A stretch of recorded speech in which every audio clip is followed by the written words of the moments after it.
To change the file format. With our VMS software open, we come to System Configuration.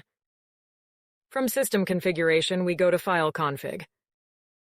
Now the first option is File Type. We can then change this to whatever we want. Currently, it is on RF. You can change this to MP4, for example, and click on Save. And now it has been saved. This is how to change the file format. To save a video, when we go to playback, you can either perform Basic or Smart Search. Let's leave it on Basic. On Basics, we are going to select the first camera and click on Search. Now this is the footage for that camera.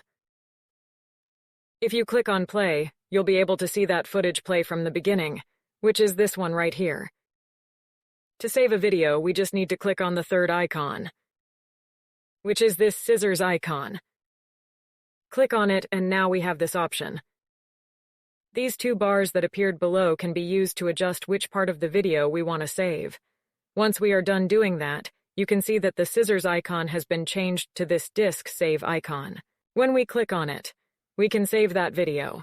We can then choose the folder where we want to save it by clicking on these three dots and clicking on Download.